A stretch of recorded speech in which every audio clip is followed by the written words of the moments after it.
راش رمضان مرحبا میاشت د قرآن مرحبا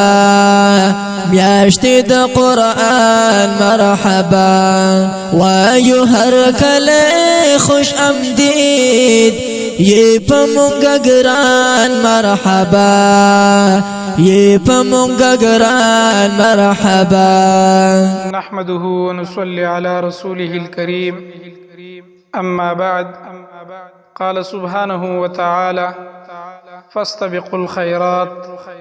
زماد دين اسلام محترم و معزز و مسلمانانو دا الله سبحانه وتعالى ومنگا و تاسو بی انتها رحم دی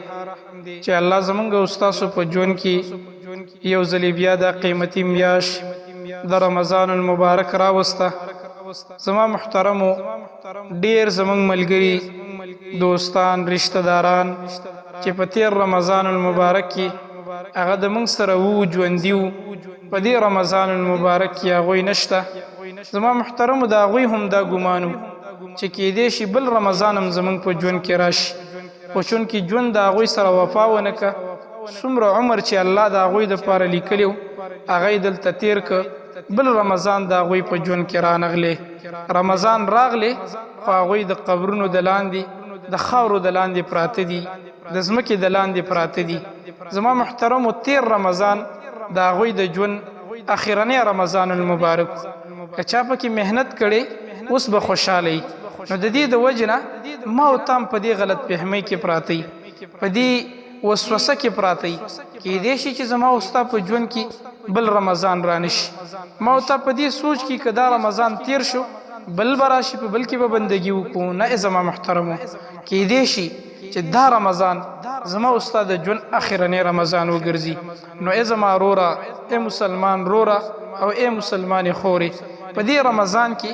داسې بندگی وکړه چې دا ستا د ژوند اخرنی رمضان المبارک دی ځکه الله رب العالمین هیڅ چاته د مرګ نیټه نه ده معلومه کړي هیڅ انسان ته دا پته نشته چې یاره زه به کله مرم په کوم منټ کې په کومه ګینټه کې په کومه ځمکه کې به مرم هیڅ چاته دا پته نشته وما تدري نفس بأي أرض تموت هیڅ نفس ته د دې علم نشته چې په کومه ځمکه کې به څه ټیم باندې دله مرګ راځي دا هیڅ چاته پته نشته هر کله چې موږ ته پته نشته نو دا بعیده نه ده کیدای شي چې دا زما او ستا د ژوند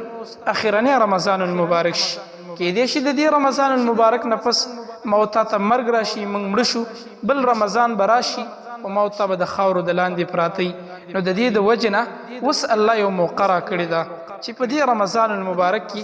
داسې بندګي وکړو داسې طاعات وکړو داسې خپل الله خوشحاله کړو ګویا چې دا زما او ستا د ژوند اخرنی رمضان المبارک دی کله چې ما ته په دې باندې ذهن برابر کړ او دا خبرم دې زړه ته کوزه که چې یاره دا رمضان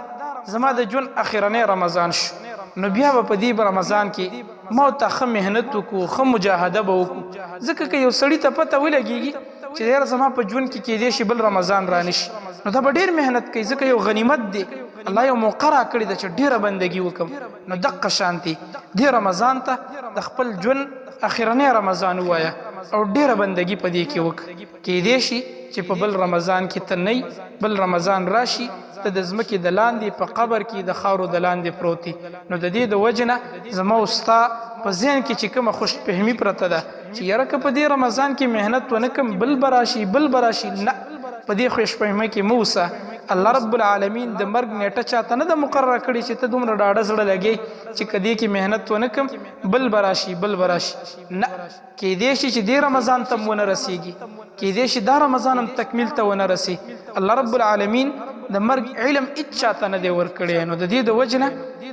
دې رمضان ته د ژوند اخرنی رمضان المبارک ووایه او ښه بندګي پکې وکړه ښه الله خوشحاله صرف دا نه چې تا روژه نیولي بس ته دې ته خوشحاله چې یاره زه عبادت کوم نه زما محترمو د دې رمضان په نومونو کې یو نوم شهر العبادات دا د عبادتونو میاشت د الله د بندګۍ میاشت ټیک د روژه بندګي ده خو نور عبادتونه به ور سره کې ذکر اذکار بکی تلاوتونه بکی صدقې به ورکې نوافل بکی دعاګانې بکی د قرآن تلاوتونه بکی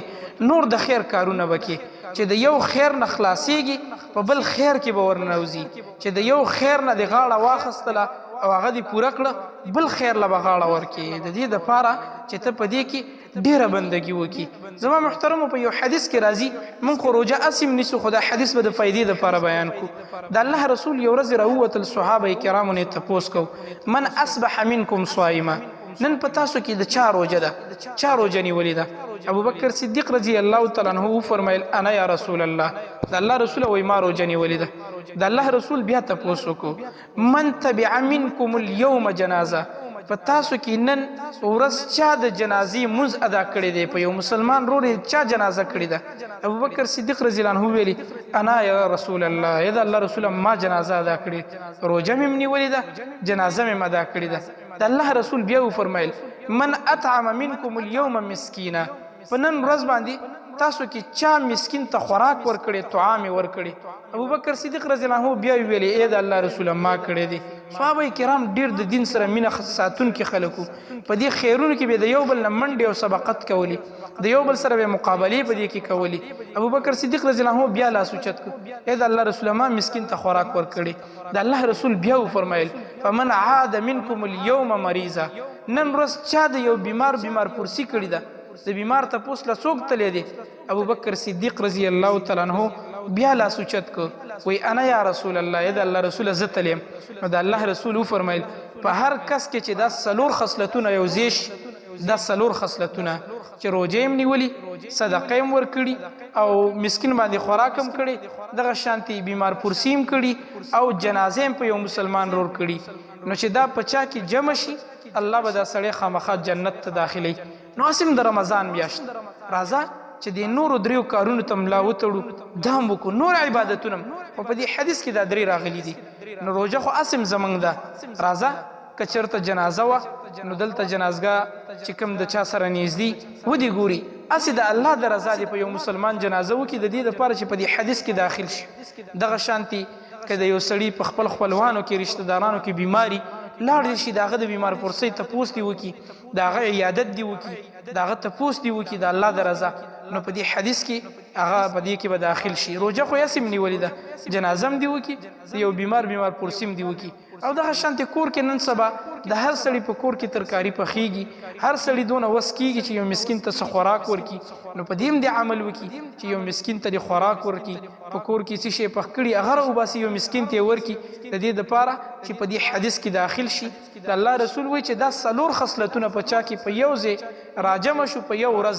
الله رب العالمین به دا سړی جنت ته داخلی. نو اسیم روژه ده راځه چې د نورو عبادتونو ته ملا وتړو دا هم په دې کې وکړو. قرآن کې الله فرمایي فاستبقوا الخیرات اے مؤمنانو ای زما بندگانو د نیکو په کارونو کې د یو بل نه منډې ووهئ یو بل سره مسابقه وکړئ مقابلې وکړئ د یو بل نه مخکېوالی وکړئ. نو راځه چې په دې نیکو کې د یو بل نه مخکېوالی وکړو او دا رمضان د خپل ژوند اخرنی رمضان وګڼو. الله دې موږ ته توفیق راکړي چې په دې رمضان کې د الله صحیح بندگی وکړو. اقول قولي هذا واستغفر الله لي ولكم ولسائر المسلمين فاستغفروه انه هو الغفور الرحيم. تيد رحمت میاشتا ید مغفرت میاشتا او ندخلاصی سبب تيد عزت میاشتا تيد عزت میاشتا.